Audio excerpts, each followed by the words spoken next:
Şandeke rêxistina CHP ya bajarê Dêrsimê ji bo rawestana şer û pevçînan serdana bajarê Amedê dike. Di nava şandeya Partiya Gela Komarî CHP de şaredarên qezayên Dêrsimê û kevne parlamenter jî hene.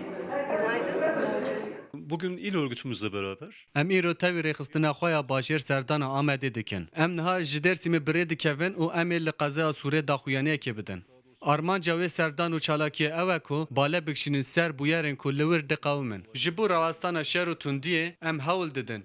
Bi vê serdanê raya giştî haydar bikin. Li aliyê din li hember kiryarên dewletê yên mafên mirovan bin pê dikin em bertek nîşan didin. Li Amedê berî çalakiya em ê biçin sersaxiya malbata hevalê xwe parêzer Tahir Elçî jî.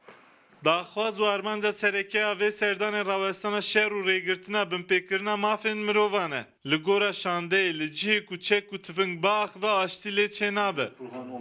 Haçtın büro, barışın büro, savaş nevo, devlete halk sero ona baskı vedaro.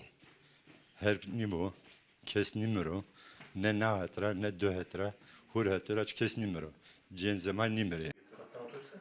Yek ji CHP'yi ya di nav şandeyê de cih dîrî daxwaz dike ku dayîkên polîs û leşkeran jî li dijî şer û pevçûnan xwedî helwêst bin.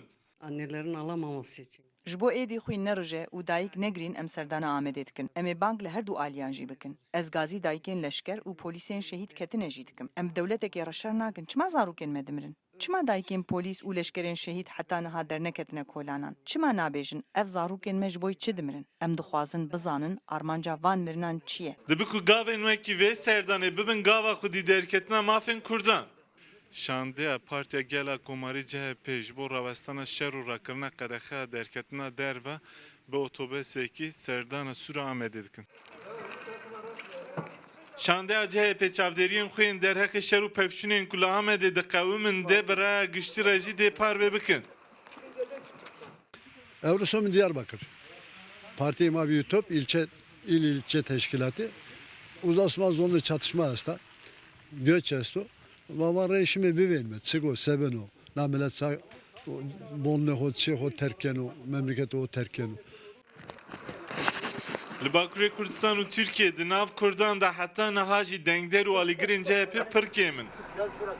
Diyarê CHP heta ku bi gavên berbiçev xwedî li Kurdan dernekeve, Kurd jî li xwedî vê partî dernakeve. Serkan İnce, Rûdal, Dêrsim.